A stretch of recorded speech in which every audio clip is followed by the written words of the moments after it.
lendo aqui, ó. Bonitinhas. Então, eu vou dizer de onde... primeiro, eu quero lembrá-las e lembrá-los de um vídeo. Claudete me encomenda os vídeos. Eu para sair um vídeo, demora mais de um dia, porque eu fico ensaiando.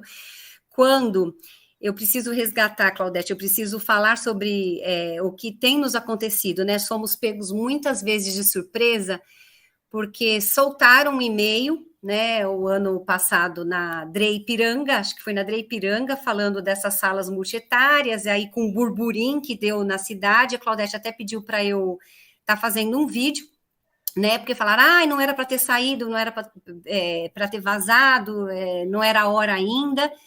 Então, assim, no vídeo que a gente, enquanto sindicato, elaborou, foi pedindo, por favor, né, uma transparência de SME para com a gente, porque se tem esse e-mail que não era para ter sido vazado, já tinha, assim, uma intencionalidade, né?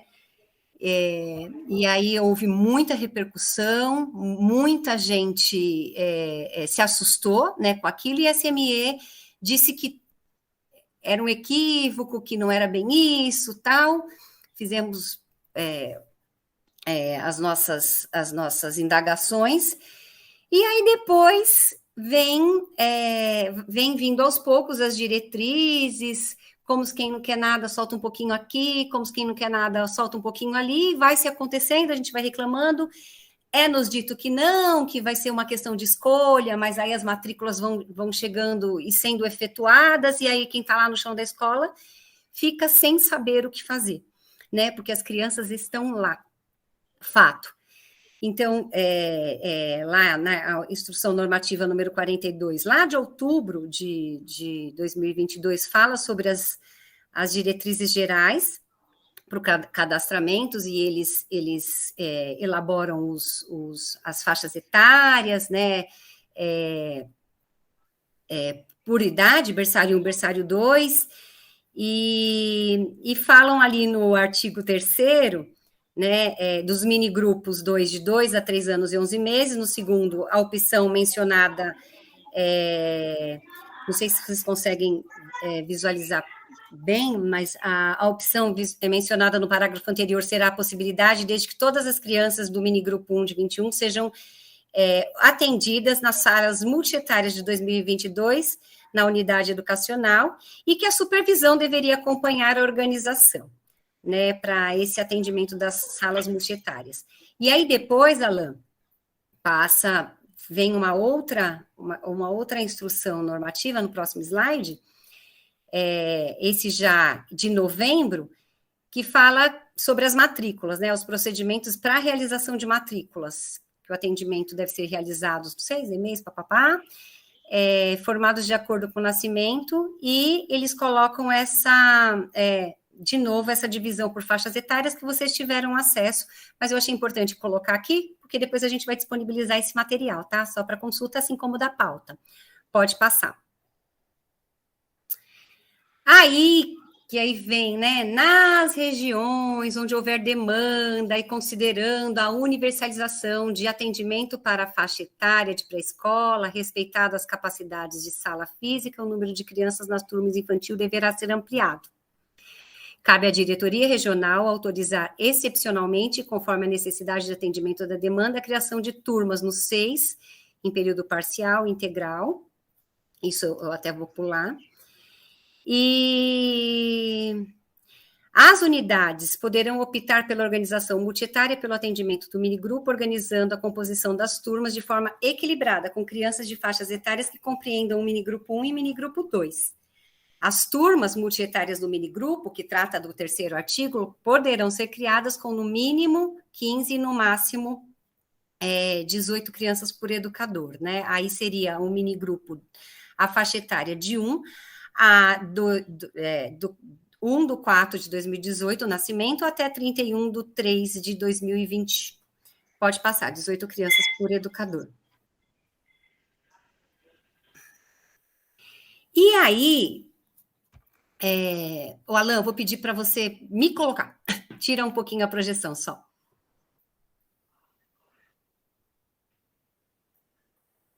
E aí começa a sair, vai ter formação da cidade, essas coisas meio jogadas ao vento para chegar na gente, vai ter a prefeitura vai dar esse suporte, e as matrículas não sendo feitas, e as férias não são mais férias, né? Porque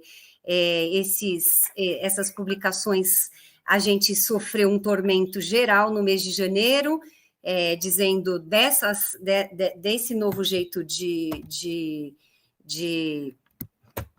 atender as crianças, sem saber como a gente ia voltar, a pandemia em questão, as crianças não sendo vacinadas, e quando chega é fato, né? No minigrupo não, nas EMEIs,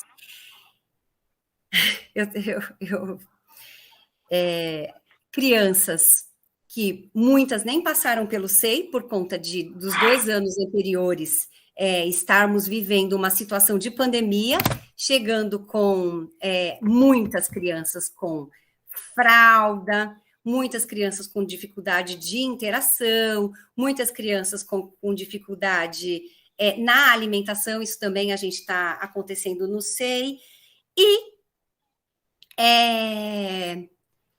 a gente tendo que acolher e atendendo, o que eu costumo dizer andando, trocando pneu com o carro andando, né? As crianças estavam aqui e as crianças estavam aqui e agora o que a gente faz?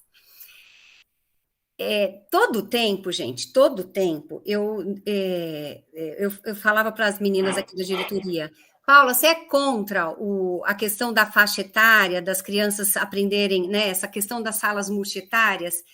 Eu não sou contra, e a academia não é contra, e inclusive os documentos institucionais, eles quando eles fazem as publicações, o currículo da cidade, as diretrizes nacionais, os próprios PPPs da escola falam, né, dessa criança que aprende com a outra. A gente, em momento algum, é importante deixar, né, Claudete, essa posição enquanto sindicato, que nós não, a concepção de infância que a gente tem é de que as crianças aprendem umas com as outras, sim, né, de que o conhecimento, ele eu aprendo, o menor aprende com o maior, que o maior aprende com o menor, e o espaço como educador. Aonde é que está o problema? Aonde está o problema foi a forma que chegou até nós, né? A questão da estrutura, a questão de adulto em relação à criança, o número de crianças é enorme, a questão de materialidade se fala, mas assim, a gente ainda encontra salas e não vamos pegar a nossa culpa, né? Não vou pegar a culpa para nós, que não correspondem às necessidades das crianças. No SEI, essa portaria foi mais para, disse da e-mail, mas depois chega por e-mail dizendo que se houver matrícula da faixa etária menor, vai se juntar berçário 1 para berçário 2, e isso eu vivi o ano passado na minha escola, a gente precisa falar sobre isso. E aí depois vem a portaria do PEA, que fala sobre como serão essas, o que a formação, que eu falo, assim, é trocar o pneu com o carro andando, o que o PEA deve trazer como formação, que eu vou estar trazendo para vocês, e a gente precisa conversar.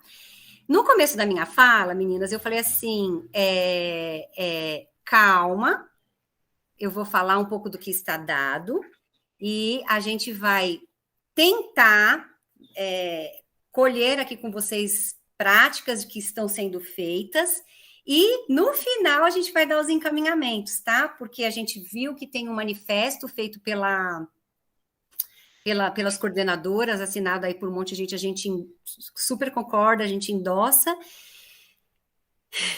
É bem difícil, a situação é bem difícil, e a gente pretende dar um passo além aí, que eu vou primeiro ir pautando as possibilidades, as deficiências, vocês estão nos dizendo aqui também, que nós concordamos, a gente não é um sindicato de gabinete, né, a gente é um sindicato que está nas escolas, é um sindicato que acolhe as falas, a gente muitos de nós da diretoria estamos lá, né? Eu, como coordenadora pedagógica, a Cecília como diretora de EMEI, a Aline como professora. Então, assim, a gente sabe muito bem, né, das dores, nós compartilhamos com as mesmas dores. Vamos lá, Alan, voltar para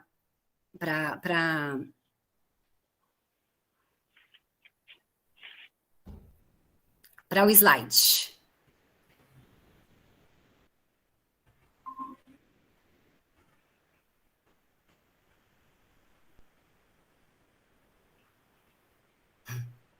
Estou dando só uma olhada aqui no... Bom, enquanto a Paula vai olhando, eu já vou meter o bedelho, porque eu estou acompanhando aqui as discussões no chat, e é isso. É verdade que a academia é favorável, os estudiosos são favoráveis, mas a academia do chão da escola tem seus questionamentos exatamente. Eu penso que é unanimidade a todas as nossas discordâncias, devido, e não é só em relação ao número de bebês, crianças e educador, é em relação ao desrespeito à nossa liberdade de cátedra. Por quê? Mas segura aí, desculpa interrompendo a pessoa que está com a palavra, mas eu vou querer falar sobre isso com vocês, porque, assim, quando eu falo que esse governo é malvado, e eu já falei isso para o Padula, mandei o sambinha que a gente exibiu no Congresso para ele, para o prefeito, para todo mundo, é porque é de uma perversidade. Eles não têm esse direito, mas, bom, é só enquanto a Paula estava se achando aí que eu vou querer falar sobre Claudete, isso. Malvado, perverso e desrespeitando a nossa liberdade de cátedra, que nós vamos falar sobre isso depois, e tem muito a ver com os nossos encaminhamentos. Claudete, eu, como aprendi até com você, minha professora, minha mestre, eu acho que eu vou solicitar para a gente inverter a pauta. Ao invés de eu dizer caminhos percorridos, eu vou falar o que o CEDIM está propondo para você, porque assim, o que eu estou sentindo aqui? O que eu estou sentindo no chat é muito das nossas angústias. Então, Alan, para de projetar, por favor, e eu vou pedir para você, Claudete, falar do que o CEDIM pretende fazer já, de imediato, e aí depois, enquanto a gente não consegue resposta na nossa proposta, eu vou falar, tá, as crianças estão lá na escola, o que, como formadora, como coordenadora pedagógica, eu posso dar algumas pistas que não vão resolver, gente, eu não tenho a menor pretensão de dar conta de uma rede que está completamente com falta de estrutura, com falta de pessoal, com falta de material, em plena pandemia, porque assim, tem escolas, direto eu tenho professores, peguei Covid, ou minha mãe está com Covid, então assim,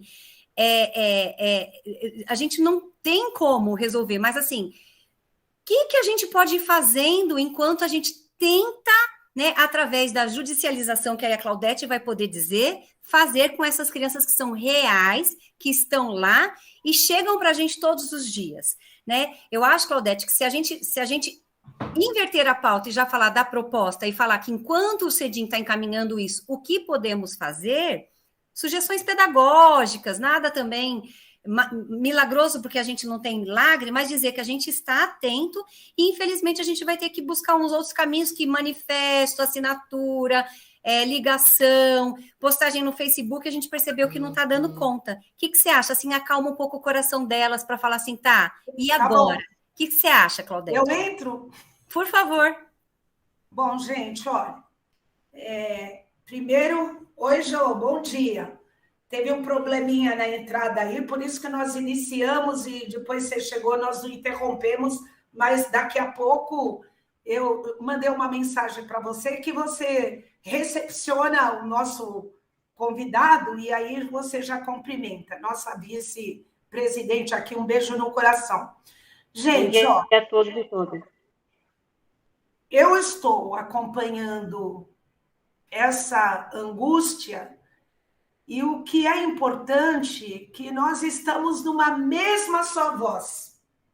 Diagnósticos todos estão postos aí. Eu queria aproveitar esse momento para parabenizar o manifesto de todas as coordenadoras e coordenadores, que a partir dele, é óbvio que nós, enquanto único sindicato da infância do país, já tínhamos nos posicionados tanto na primeira e na segunda orientação administrativa. Eles não me aguentam mais, mas vão ter que continuar me aguentando. E a constatação é de que não é a questão de estar trazendo uma proposta pedagógica inovadora. Não é.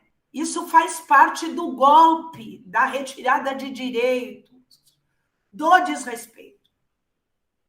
Porque se assim não fosse, SNE, esse governo que está aí, malvado, ao invés de fazer com que a rede engolisse isso da forma como estão exigindo, teriam evitado todos os esforços necessários para diminuir, como nós apontamos no Plano Municipal de Educação, a redução do número de educador, de crianças, para melhorar a qualidade.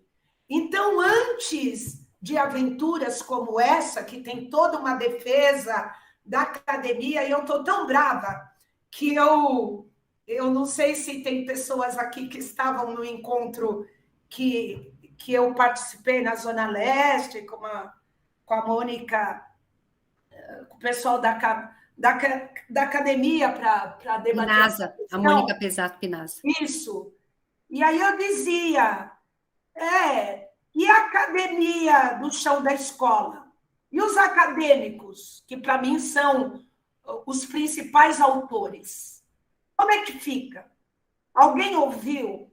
Alguém mensurou a estrutura? E aí eu dizia. E aí a gente percebe que não. E o pior, eu, na minha análise, na nossa análise, conversando com a diretoria toda, que a direção, eu tenho o prazer de estar numa diretoria como essa, é todo mundo muito antenado, estudam e polemizam, porque é a diferença do CEDIM, né? Desde o Conselho Fiscal, a presidente, assim, só para exemplificar, somos todos da educação infantil, somos especialistas em educação infantil, então é difícil nos iludir.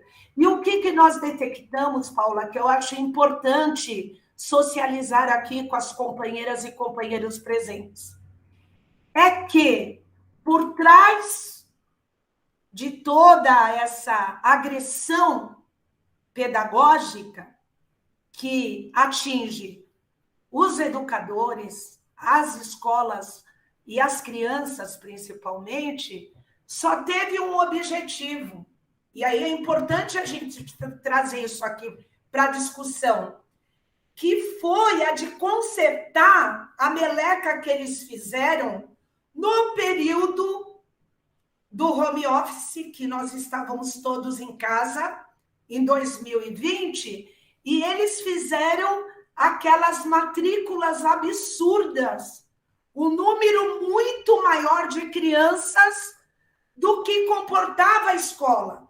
E quando o CEDIM foi para cima questionar, eu lembro que eu e o Donato fez notificação, nós fomos para cima questionar.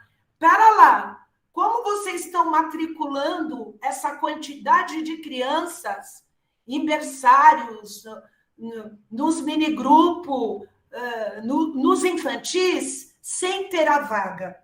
E aí o que nos diziam eles? Não, a gente sabe, nós não vamos aumentar. É para que a gente possa pagar aquele Bolsa Pandemia, lembra o auxílio que as famílias receberam? E nós dizíamos, eles vão aprontar. Então, isso foi objeto de representação no Ministério Público, de notificação do vereador Antônio Donato, do CEDIM, dizendo, olha, a hora que reabrirem, vai sobrar para a rede. E aí é importante, porque eu penso que o papel do sindicato é trazer todas as informações para que a categoria não fique divagando, porque tudo tem um pano de fundo.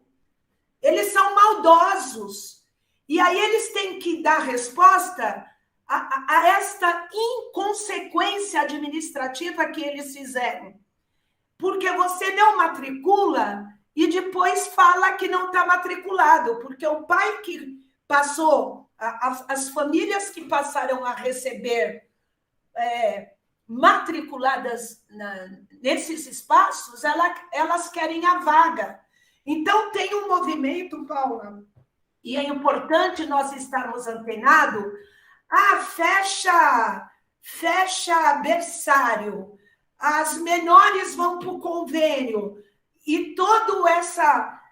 Então, as salas, ainda é pior, as salas multietárias, que num primeiro momento eles queriam colocar como obrigatório, depois da chiadeira, em novembro saiu a segunda orientação normativa, que diz que, por exemplo, que no SEI era opcional, mas a gente não pode entrar nessa falácia, gente.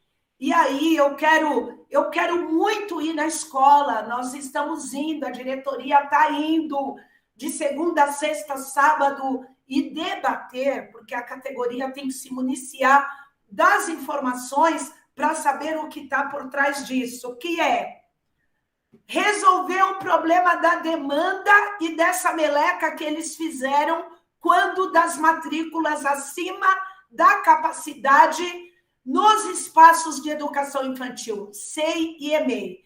E aí eles estão usando de subterfúgios, dizendo que é inovação pedagógica, e nós não somos fáceis mesmo, entendeu? A única coisa que eu concordo com aquele odioso do Mamãe Falei, e que nós não somos fáceis. Não porque nós somos professoras pretas, pobres, mulheres, não. É porque nós estudamos e nós estamos nesses territórios e nós observamos os movimentos. Ou seja, nós somos a academia do chão da escola. E é difícil nos enganar. E a gente sabe muito bem o que eles fizeram no último verão, que matricularam para além da capacidade. E toda essa movimentação de abrir turma, de fechar turma, de remanejar, tem uma coisa positiva, que é algo que o CEDIM vem falando há anos e que, lamentavelmente, por irresponsabilidade de instituição, que deveria alertar os trabalhadores, dizer que nós estamos todos e todas no mesmo barco. Porque acreditaram que a terceirização, olha o que eu estou dizendo aqui, que a terceirização galopante era só no 6.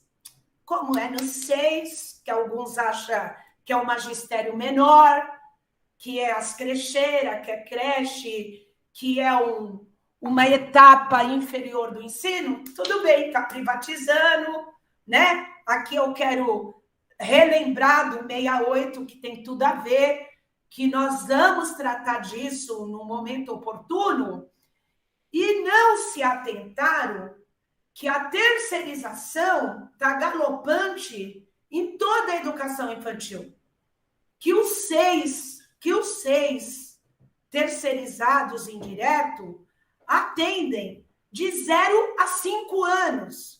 E com a questão do ensino fundamental de 9 anos, com a perda das EMEIs de 30% com a ida da criança de 6 anos, eles passaram a fazer esse rearranjo. E eu era chamada de louca. O cedim. Cedim, crecheira, não sei o que, tal. E aí, assim, o povo não presta atenção e eles avançam nas intencionalidades de destruir, de acabar com a educação infantil na rede direta. Qual é a novidade? Academicamente, é maravilhoso. Eu conheço na Ásia, na Europa, nos Estados Unidos, experiências maravilhosas de grupos, de salas multietárias.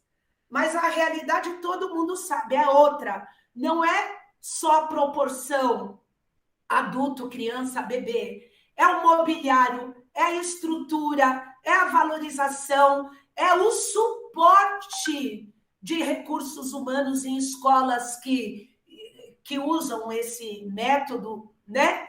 Então, e é um engodo para resolver a encrenca que eles estão, porque eu matriculo para dizer e para eu ganhar a eleição que eu assisti as famílias e era a única forma de termos possibilidade de pagar, e é mentira, não é verdade.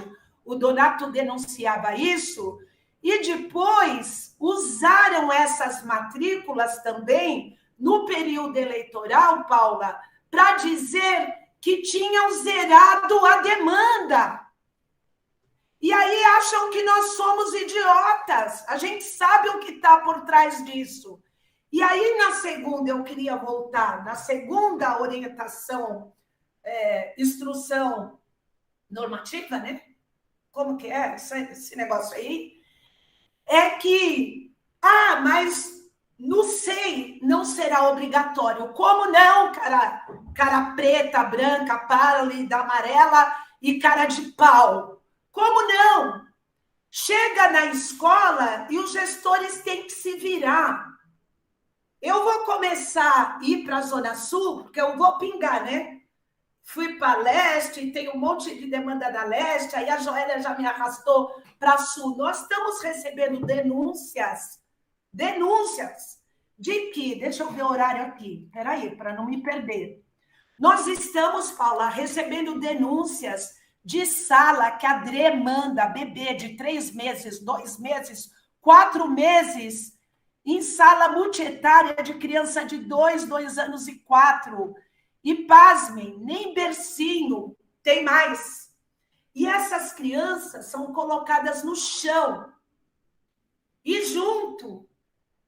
Porque matriculou, eu não consegui enfiar no convênio, então eu uso desse subterfúgio da proposta da inovação, dessa nova proposta pedagógica, para melhorar a qualidade, para resolver uma tucanada que foi feita no período.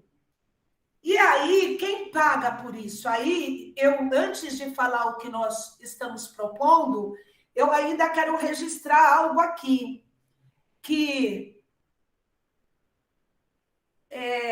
eu fico tão triste enquanto educadora de ver como algumas pessoas não têm, assim, escuro, objetivamente, o que está acontecendo, né? E aí eu coloco uma questão que eu acho que a gente tem que responder a isso. Com a estrutura que nós temos na rede, é criminoso o que estão fazendo. Por quê? As experiências, as relações multietárias, a gente já o faz, né? É tradição isso, nos espaços coletivos, no jardim, no refeitório, nas festas. O problema não são as relações multietárias. O problema é chutar a porta, desrespeitar, não reconhecer a liberdade de cátedra dos educadores, que isso ainda não foi revogado na LDB, nós lutamos muito por isso, e que nós não podemos abrir mão dessa liberdade de cátedra, mesmo porque A autoridade maior dentro da sala de aula é o professor que fica, que é o responsável. Tem níveis de responsabilidades e eu vou explicar por quê. Quando as famílias, o pai ou o responsável, a partir do momento que ele entregou esta criança na escola, a responsabilidade por qualquer coisa é do Estado. Quem representa o Estado nesse momento? São os funcionários, são os educadores, e tem níveis. Então, é o diretor, é o AD, é o CP, mas tem um responsável maior. A Paula sabe disso, a Joélia sabe disso, todas nós sabemos disso, que são os professores e as professoras. Que, olha, eu já acompanhei trocentos processos de acidente com criança, tem níveis de responsabilização. A batata maior, o peso maior em processos, em acusações, quem responde, o maior peso é o educador.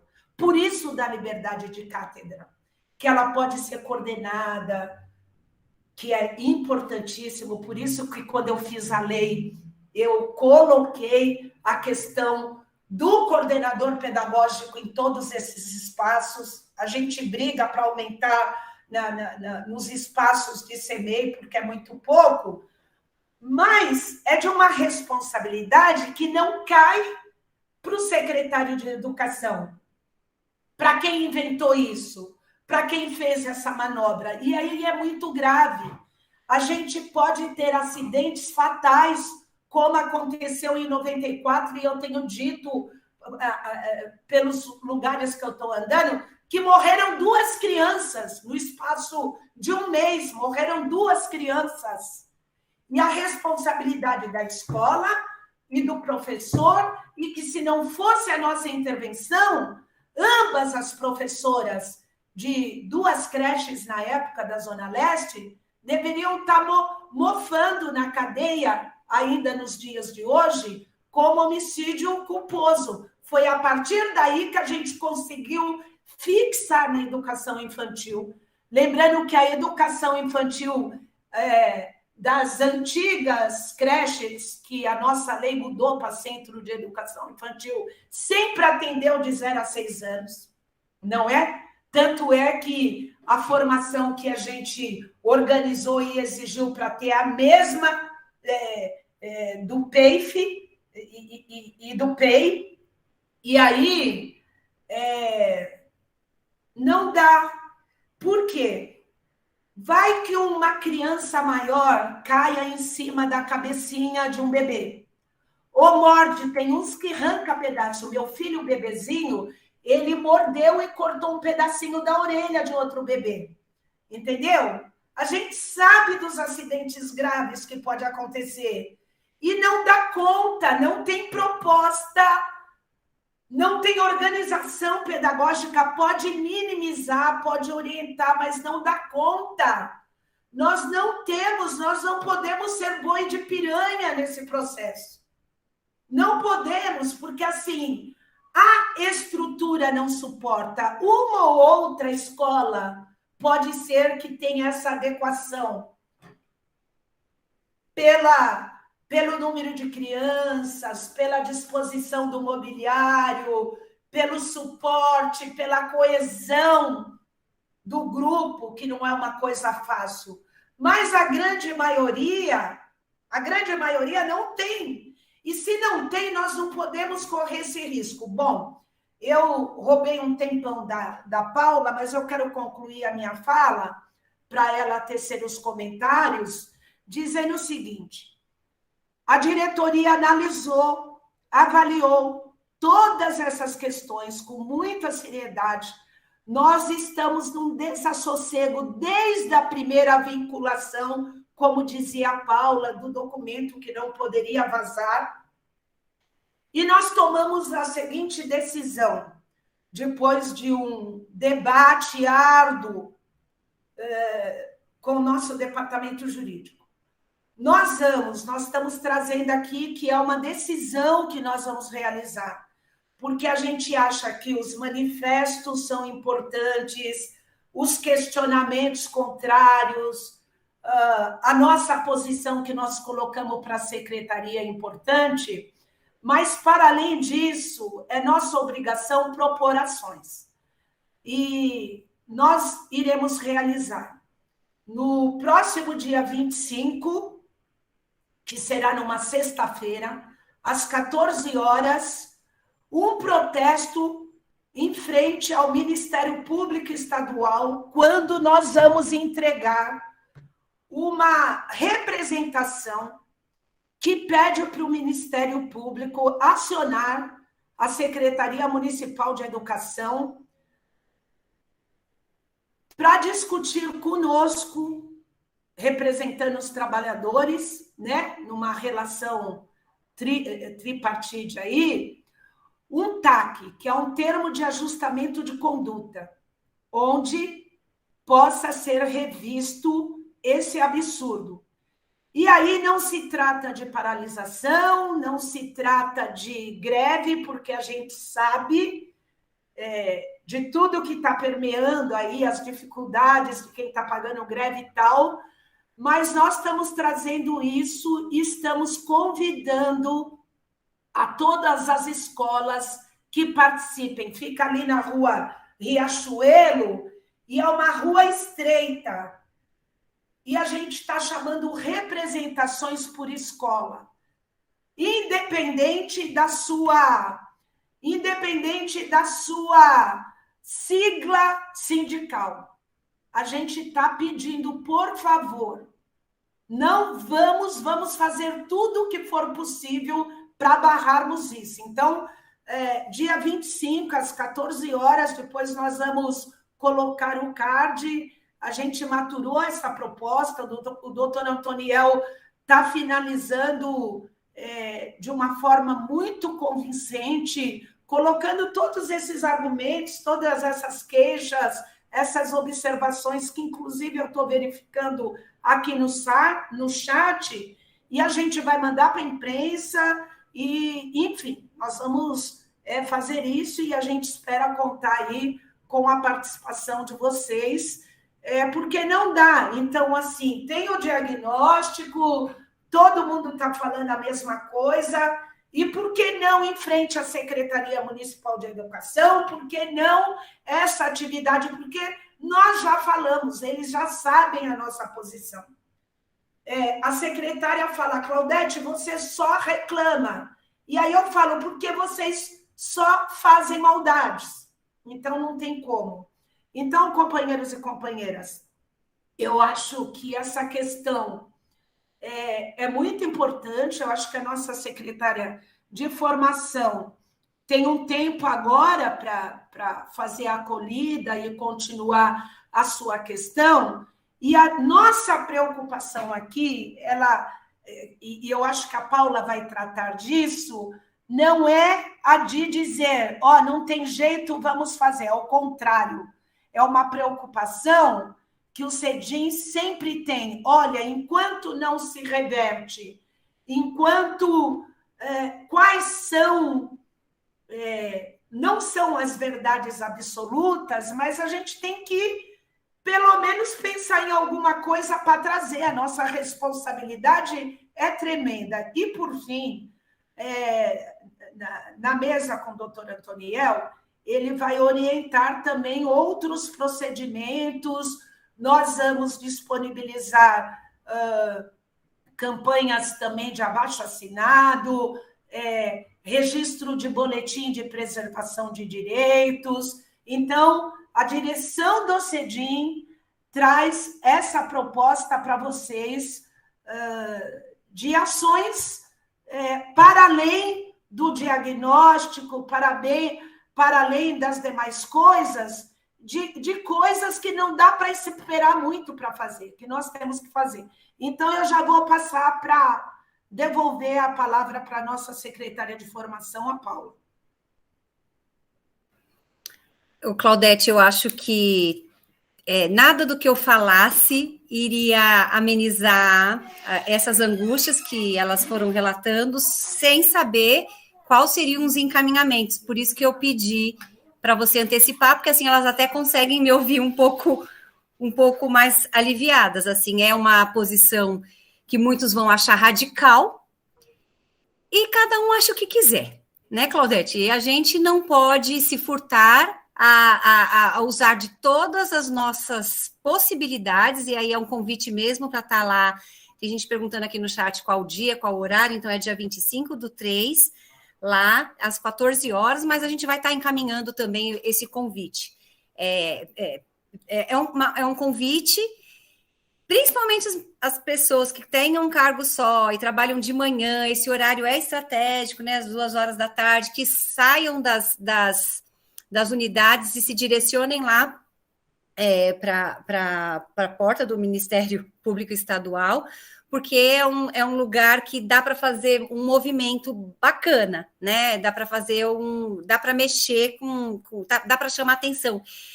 E não é chamar atenção só nos grupos do WhatsApp, não é chamar atenção só nos corredores da escola, não é só chamar atenção no Facebook, gente. Infelizmente, algumas providências têm que serem realizadas e a gente vai através do Ministério Público mesmo. E o que a Claudete falou é importante, está chegando algumas falas aqui no chat, se vocês puderem colocar relatos, né, Claudete, porque aí a gente recheia a representação. A representação. Por exemplo, eu tenho um exemplo, né, que até na unidade que eu trabalho, que mesmo com a mesma faixa etária, mesmo com a mesma faixa etária lá de bebezinhos, né? Vamos exemplificar. O berçário menor, que é crianças de 0 a 1 ano de idade. Claudete, você falou que está chegando gente de 2 meses, está chegando gente de 45 dias. É grave. Teve gente aqui na diretoria regional de Pirituba que fez matrícula, fez inscrição sem a criança ter nascido. Sem a criança ter nascido, porque agora é tudo online, porque o governo está acabando com a demanda, né? Você faz inscrição online, a criança nem tinha nascido ainda e já estava lá na linha de para ser matriculada. Como faz uma matrícula? Paula, você tocou nessa questão, eu queria que você abrisse um pouquinho para a nossa vice-presidente, a Joélia, que a Joélia intermediou questões lá na região, ela foi lá discutir, seria legal que ela também contribuísse e relatasse para a gente. Eu acho importantíssimo. O que ocorreu e qual foi a intervenção do CEDIM. Por favor, Joélia, por favor. Para ilustrar, né, Claudete? É muito importante isso. Bom dia a todos e todas, bom dia, professora Claudete, professora Ana Paula, todos os companheiros que estão aí participando dessa reunião inicial desse ano de 2022, com essa longa jornada de problemas de sala mista, terceirizações, PDE e uma série de problemas na rede de um governo extremamente terceirizador, né, contra o serviço público.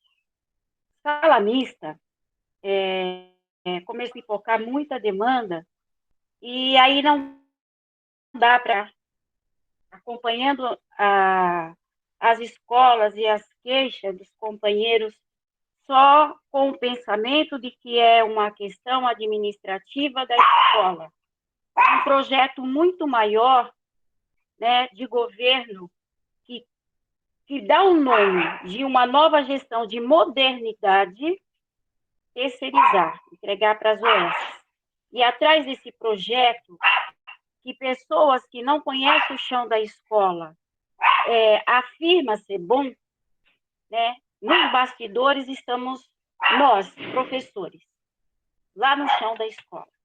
Que essas vagas, não tenhamos ilusão, que elas vêm diretamente da Secretaria Municipal de Educação, imposta aos gestores, aos coordenadores e aos trabalhadores, aos professores, que diretamente estão em sala e terão, não tem escolha, que receber e cuidar do problema, que não é um projeto de academia. Na verdade, esta proposta coloca a criança pequena em risco e ela é inconsequente. Isso não é proposta de educação. Isso é uma proposta que atrás dela tem o objetivo, é acabar com o serviço público e a rede pública com o atendimento de excelência que nós temos. Eu fui algumas vezes, mas especialmente na DRE de Pirituba, e eu não quis falar nem com a supervisão. Eu quis falar com o coordenador geral da DRE e explicar para ele o que é sala mista. Eu acho que essa tarefa nós temos que, enquanto professor do chão da escola, sindicato, trabalhador, explicar para as pessoas o que significa sala mista.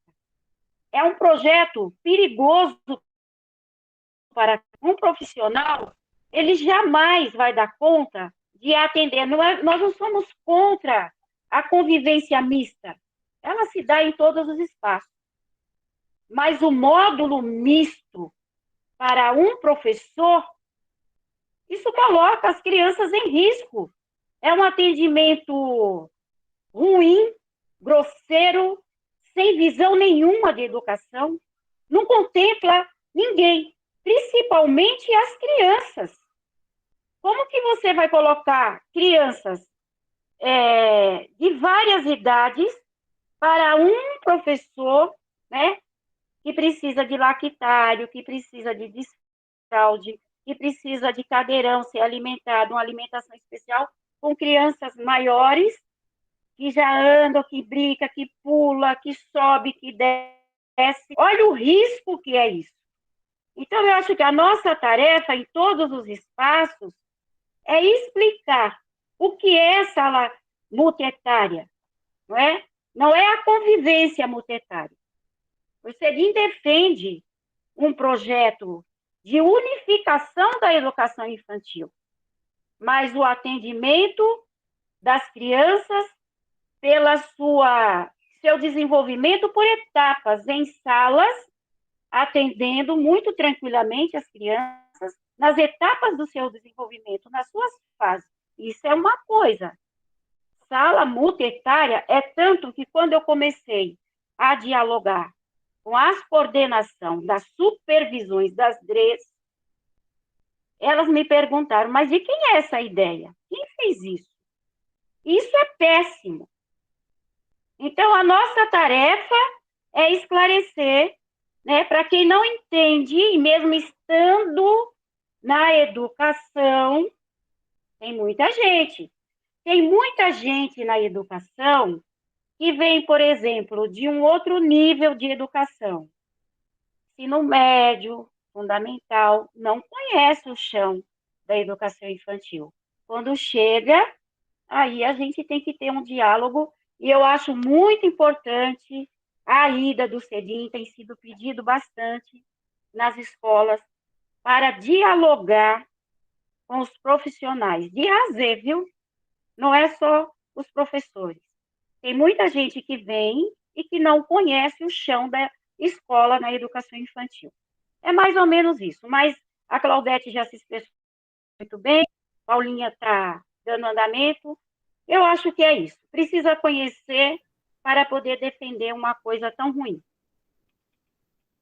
Obrigada, Joélia.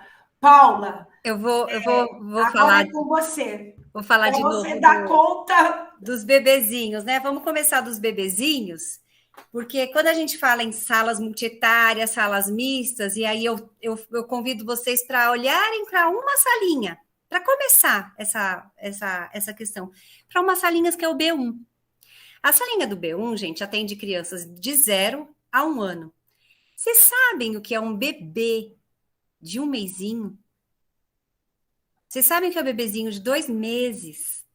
E o bebê de 5, 6, 8 meses? Nesta mesma faixa etária já é muito difícil. Porque o bebezinho que acaba de nascer, e a gente tem notícias aí de crianças que estão vindo para a escola sim com 45 dias, Claudete. A mãe... gente, vamos lembrar de que governo que a gente está falando. A gente está falando de um governo que não está preocupado com a gente.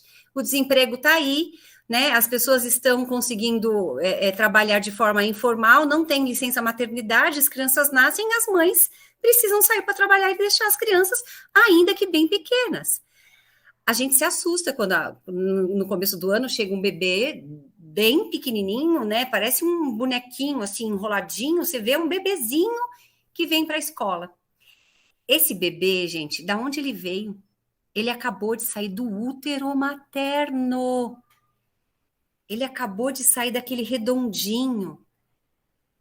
Como que eu pego um bebezinho que ainda está se conhecendo, não conhece nem a si próprio e coloco lá no meio? E aí a gente não tem berço.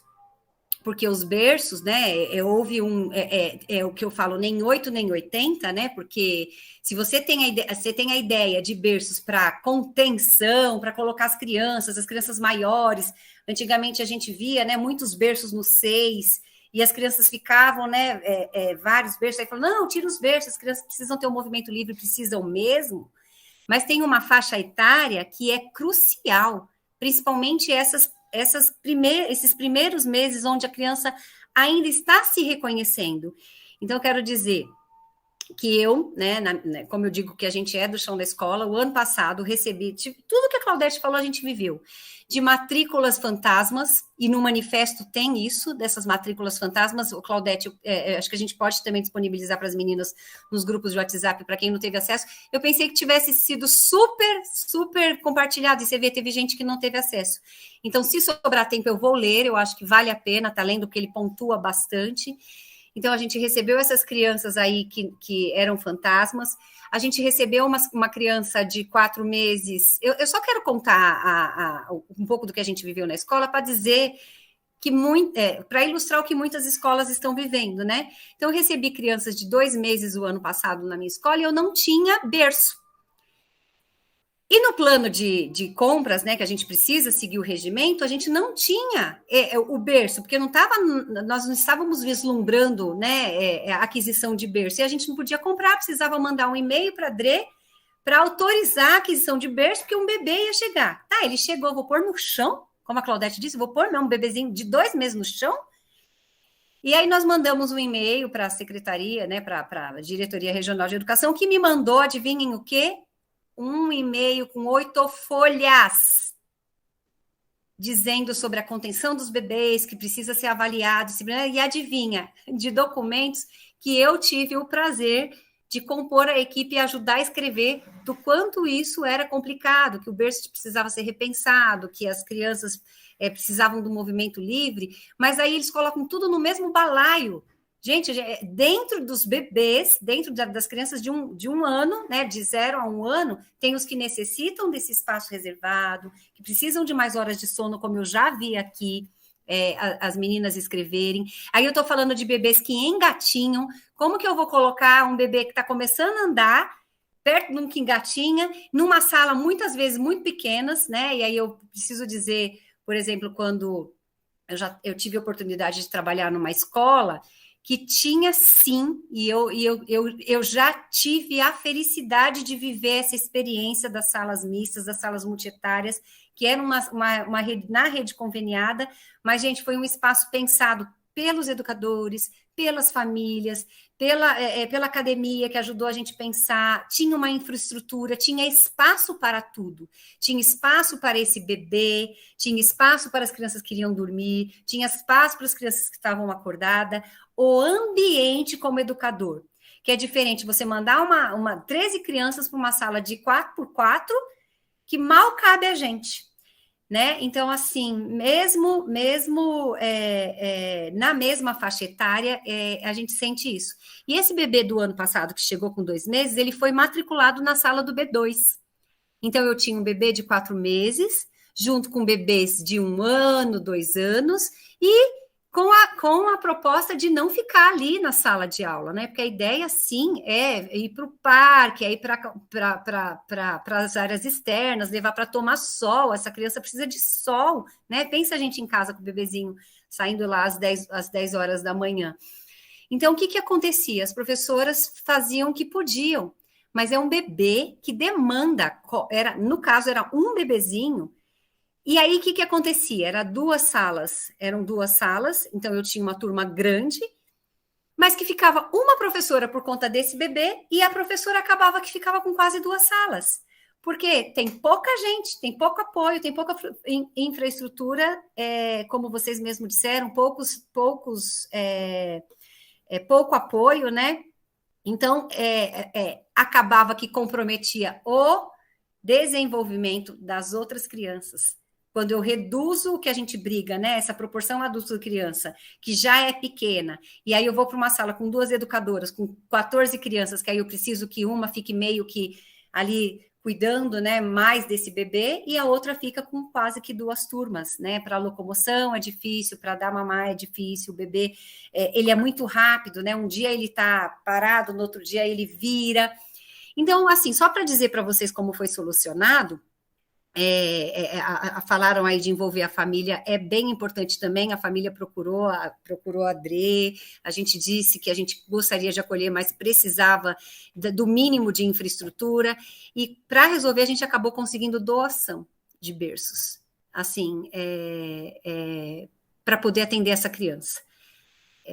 Nós com nós mesmos, é isso que a gente quer dizer, que assim, acaba que nos grupos de coordenador, no grupo de diretor, no grupo de professores, que a gente fala, gente, quem tem, uma mãe falou, eu trago o berço, tá, e aqui não tem condição de trazer, não é função da família, gente, é função do governo, como a Claudete falou, não é função da educadora, tá correndo atrás de um berço, pelo amor de Deus, para receber, né, tem que ter essa infraestrutura. A Marcela está falando aqui, na abordagem Pickler, usam aquela divisão de espaço do sono. Então, tira o berço, mas precisa adequar o espaço de alguma forma, garantindo que o espaço de qualidade. Então, lá na abordagem, e aí eu convido, vai ser bem legal esse curso, quando os bebês são pequenos, eles chamam de parque, né? De parque, porque as crianças que ainda não estão engatinhando, que a motricidade está... não adquiriu essa competência de locomoção, de engatinhar, eles ficam nessa área reservada.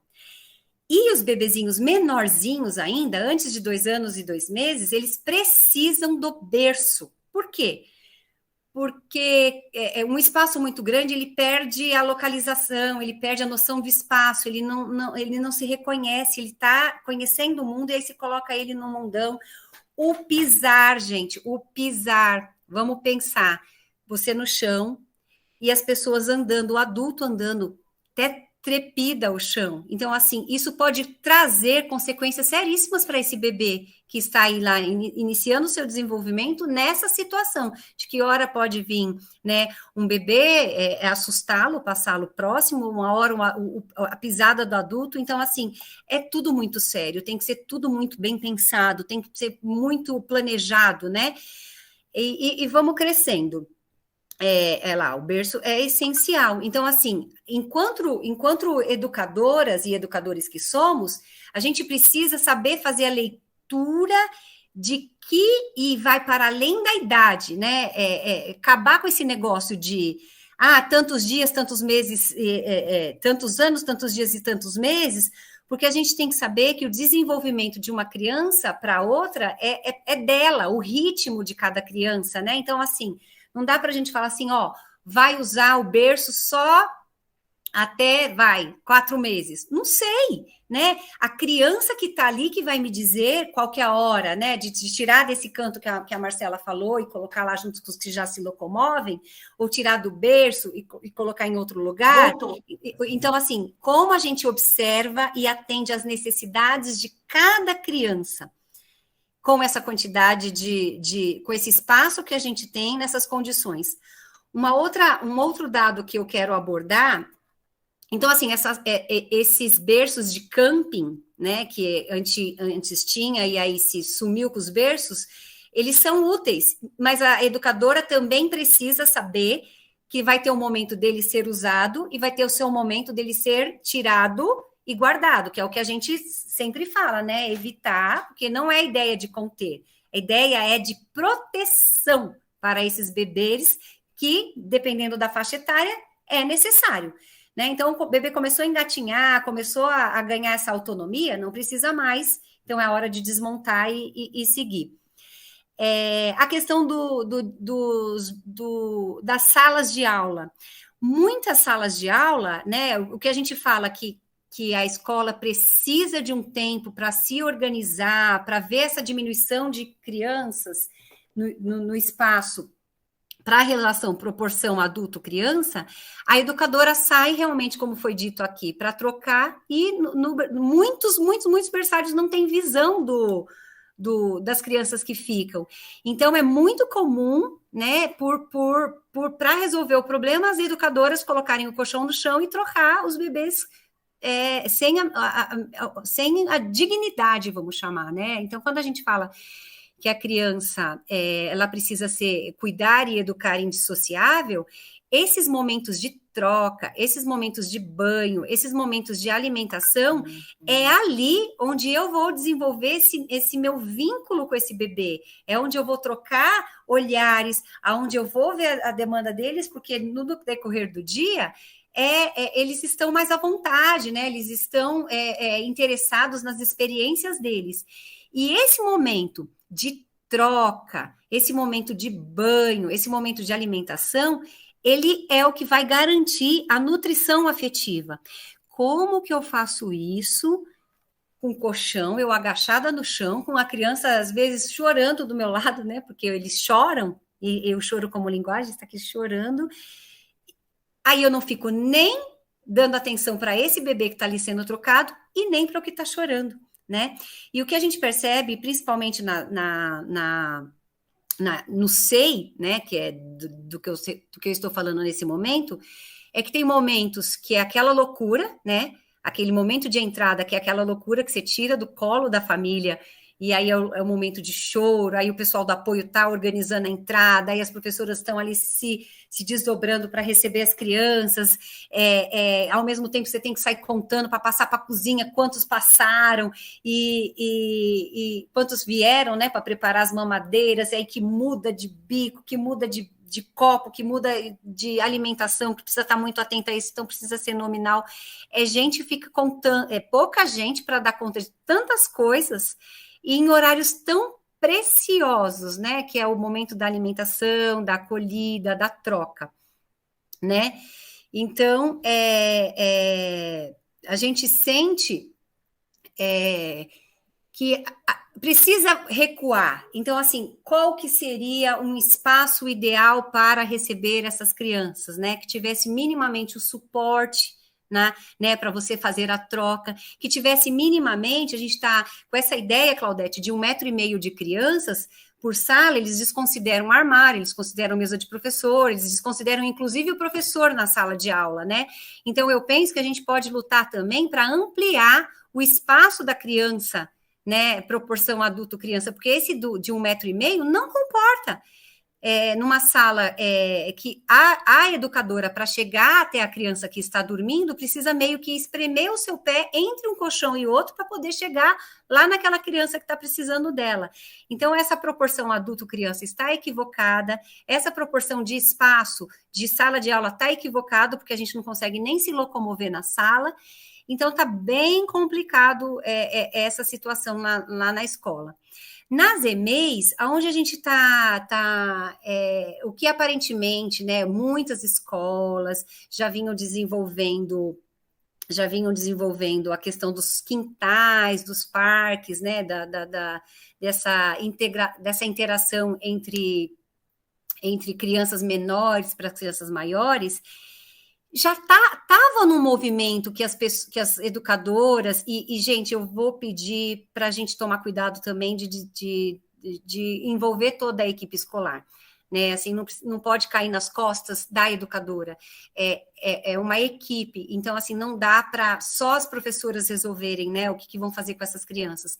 Precisa da gestão estar envolvida, e a gestão é todo mundo, né? A diretora, a assistente de direção, a coordenadora, porque muitas vezes acaba que a coordenadora, por conta de estar nos momentos de GEIF, nos momentos de pé, que fica lá se desdobrando. Então, precisa ser toda uma comunidade escolar, direção, assistente, coordenador, apoio, porque o apoio precisa entender, né, dessa transição entre um espaço e outro, que sozinho, com aquele número de crianças, as professoras precisam de colo, a gente precisa de braço, a gente precisa de... para as crianças não ficarem na sala, para as crianças terem esse direito de ir e vir, precisa de uma comunidade escolar envolvida para que as crianças tenham acesso aos espaços.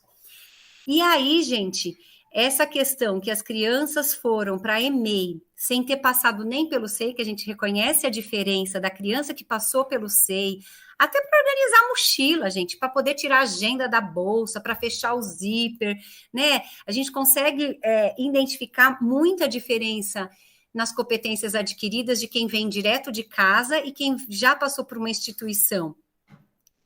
Então, as crianças estão chegando com dificuldade de alimentação, no SEI também, na EMEI, porque, né, preocupadas, não estou julgando as famílias, não é julgamento, mas, assim, preocupada com que as crianças comam, muitas crianças estão fazendo as suas refeições em frente à televisão, né, a mãe dando comida, a criança sem prestar atenção no que está comendo, prestando atenção na tela, então, quando ela se vê lá no espaço educativo, numa mesa, né, para comer, às vezes ela nega, porque ela não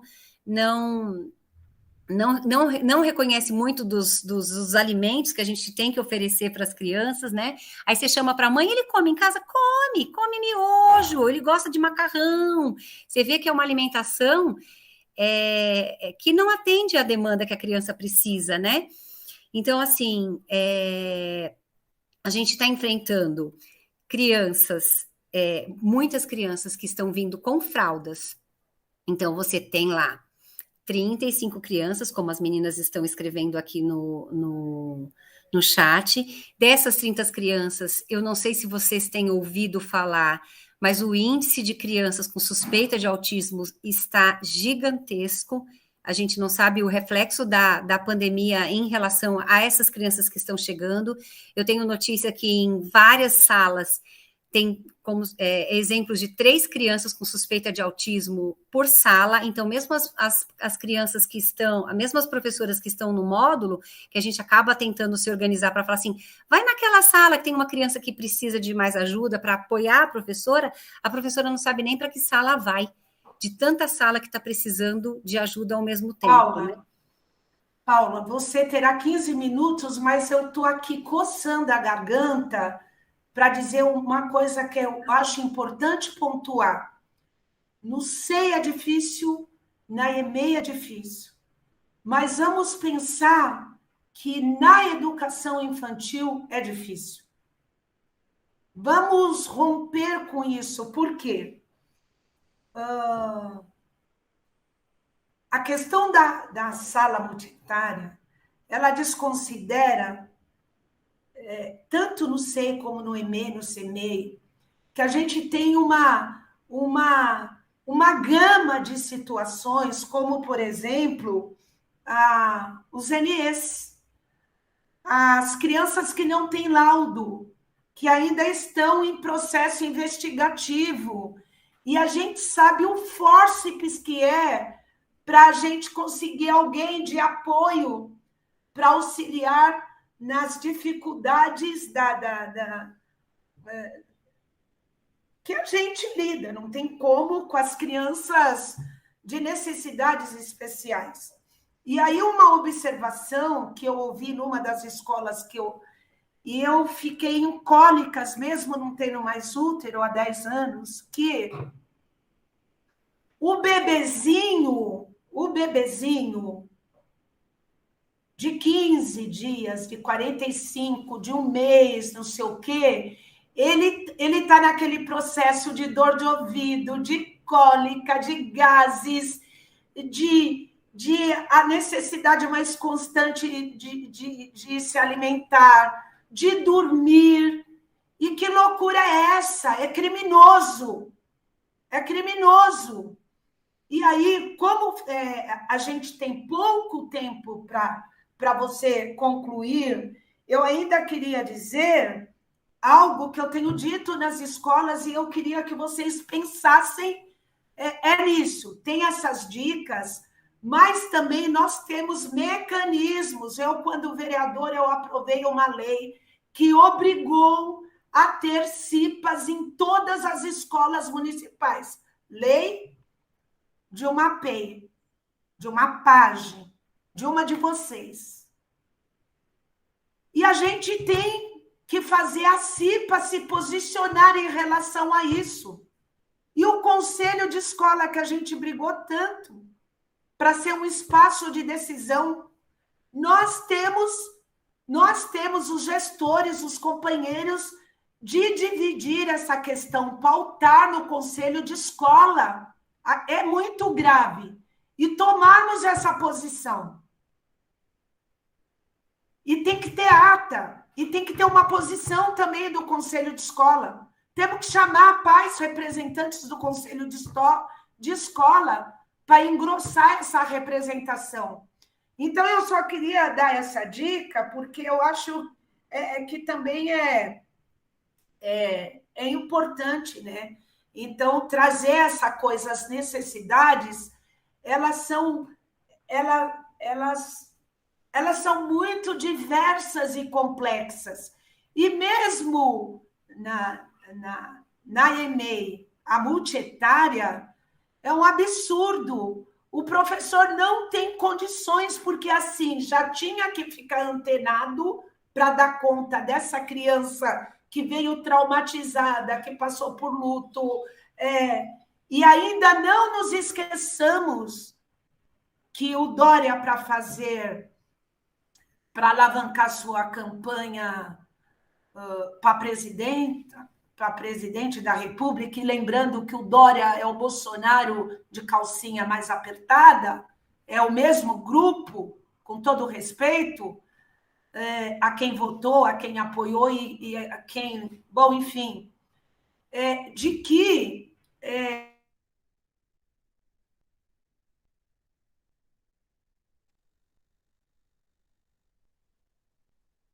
Travou, Claudete? Oi.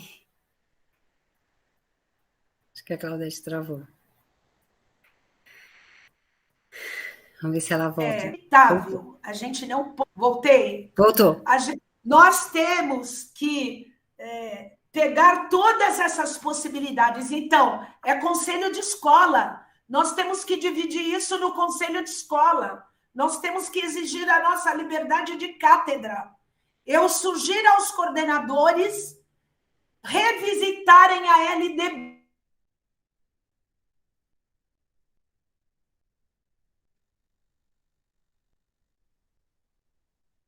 Caiu de novo, né? Ou eu que caí? A Joélia está aí. Não. Então, eu vou pegar aqui o que a Claudete está dizendo. É que, assim, se ficou alguma intenção, ficou alguma impressão de que eu estou dividindo os bebês dos maiores, é que eu procurei, desde os bebezinhos e pautando as situações da vida como ela é na escola, e chegar lá na EMEI, né, nessa questão das crianças chegando com desfraudes, mas eu, em momento algum, tenho a pretensão de fragmentar a educação infantil ser EMEI, pelo amor de Deus, jamais. Né? Então, assim, eu acho que agora a gente também está tendo que administrar a questão dos materiais escolares, né? Que com as famílias, antes a gente recebia os materiais na escola, cada turma se organizava também para estar municiando as crianças com material pedagógico. Com essa nova plataforma das famílias comprarem os seus materiais, tem criança que traz, tem criança que não traz, aí assim, é muita coisa para administrar, né? A ausência o número pequeno de pessoas, o material de que antes a gente tinha tudo à mão e organizava aí cada um de acordo com suas necessidades, então a gente está tendo que administrar isso. Essas crianças grandes, que a escola maior não tem estrutura para troca dessas crianças que estão cada vez mais chegando com fralda. E, gente, preciso de novo falar com vocês em relação ao desfraude.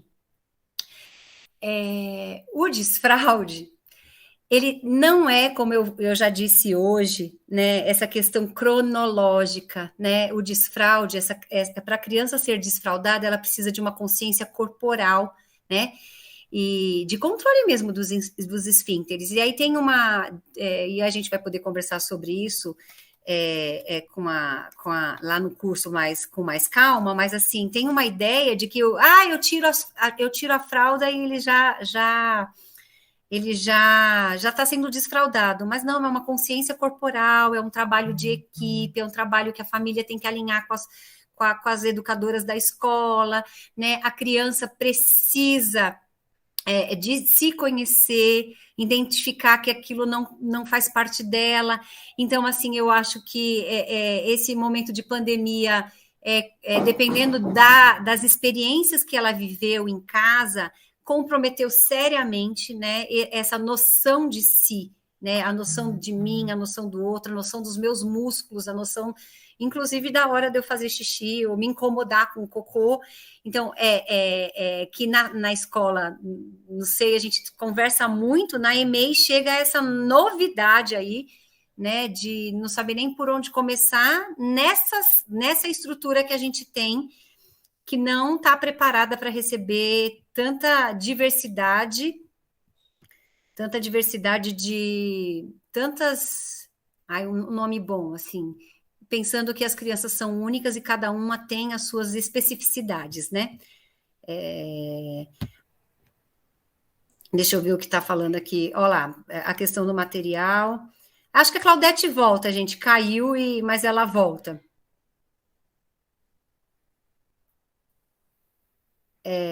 Então, eu acho que sim, a CIPA, a Claudete estava falando da CIPA, precisa se constituir enquanto uma comissão, mesmo que averigue os perigos da escola, as situações de trabalho do educador, do apoio de toda a equipe escolar, precisa estar documentando, precisa gerar demanda, precisa mandar para frente, né? Ela tem que sair. Claudete, eu estou falando da CIPA agora. Ela tem que sair daquelas reuniões, né?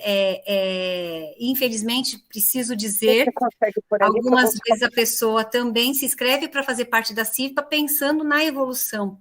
E não foi essa a ideia, né, quando ela foi criada. A ideia da CIPA é que ela tenha, de verdade, uma comissão comprometida com a saúde de quem está lá, né, e que isso possa ganhar à frente. O que a gente vê, assim, lá em outro país, tem um país que não se preocupa verdadeiramente com as necessidades da escola, né, mas aqui a gente vai se propor a fazer essas reuniões, essa caminhada em torno da escola, essa escuta do que está acontecendo em relação à salubridade, né, as condições de trabalho, né, porque quando a gente fez a revista lá na questão da aposentadoria, que eu acho que ela, de novo, volta a nos auxiliar, né, essas crianças grandes, essas crianças cada vez maiores, sem estrutura, o porte da criança maior para trocar essa fralda sem estrutura compromete coluna, compromete músculo, compromete a saúde mental. Então, assim, a CIPA precisa estar atenta a registrar e fazer denúncias, né, que não se esgotam ali na ata, para registro numa ata que fica guardado no armário. Então, para onde a gente encaminha, né? Talvez, né, Claudete, manda para a gente, manda para o Ministério Público e fazer valer essa comissão. As meninas lamentaram muito que você caiu, Claudete, porque você estava falando justamente disso, do Conselho de Escola, da CIPA, disso que eu estou falando é o que elas vivem, né? Então, a gente precisa registrar as condições, propor mesmo, quando eu falo de propor, né, aumentar o número do espaço, diminuir o número de crianças de espaços por sala, diminuir o número de crianças por educador, pensar na questão salarial, que sim está na pauta, que já a gente vai falar, porque nos congelaram o salário e nos aumentaram, triplicaram, quadruplicaram nossos serviços, né, com SGP, com tantos registros, com tantas demandas. Então, a gente precisa também estar brigando por isso, trazer a família para dentro da escola, para entender essas nossas angústias e mostrar também o que a gente tem de qualidade, porque senão, eu tenho vivido, Claudete, muitas famílias elogiando muito o trabalho da escola, porque em razão do desemprego, que antes pagavam uma escola particular para os seus filhos, né, e por conta da pandemia do desemprego, chegaram na escola pública desde a educação infantil até o fundamental, muitas pessoas vieram para a escola pública e se assustaram com a quantidade de coisa boa que tem na escola.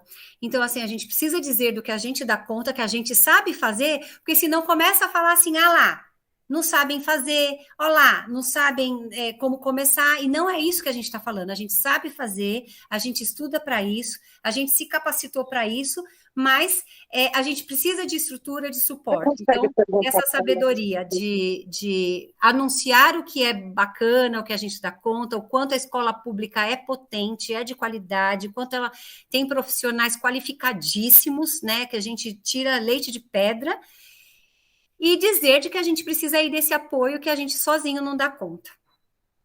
Era isso. Quer falar, Claudete, que você estava falando? Não, então, gente, eu acho que é muito extenso a questão, merece muitas reflexões pedagógicas. Vocês me ouvem bem?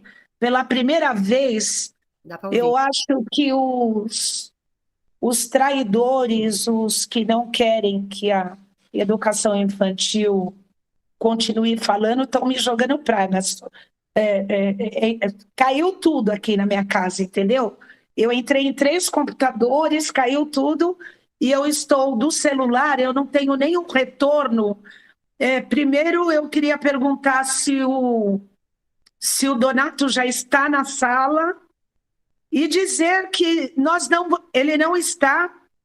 Algum diretor, alguém aí da organização, por favor, entre em contato. Enquanto ele não entra, nós vamos continuar falando, mas assim que chegar, como eu disse a vocês, a gente vai dar a palavra por conta da agenda dele, mas eu estava observando no chat e, de novo, eu vou retomar. Eu percebo que algumas questões que estão colocadas são de pessoas que entraram depois. E nós fizemos vários combinados, questões que estão sendo colocadas aqui, nós já avisamos, e que nós não vamos responder até em respeito a quem entrou no horário, né? Todos estão com a pauta aí, nós avisamos que será disponibilizada. Eu acho que o papel do representante sindical, ele tem que se ater a essas questões para depois levar. Nós já colocamos que a gente vai disponibilizar em bloco, entretanto, não vai ser possível a gente retomar questões que aqui estão sendo colocadas de PDE, que a gente já falou, nós explicamos como vai ser a pauta e o combinado.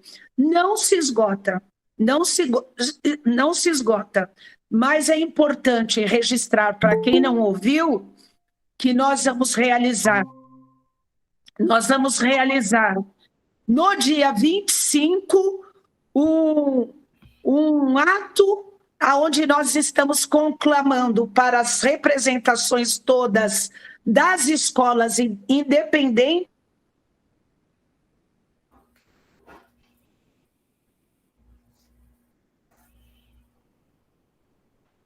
surdo, e que nós temos que tentarmos esse TAC, esse termo de ajustamento de conduta, para que nós possamos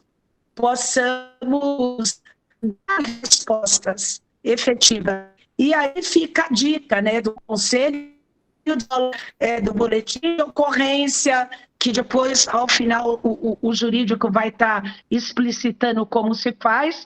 E eu quero dizer que, como fica gravada, nós vamos acolher todas as observações, todas as inquietações que aqui foram colocadas para enriquecer a representação que nós protocolaremos no Ministério Público.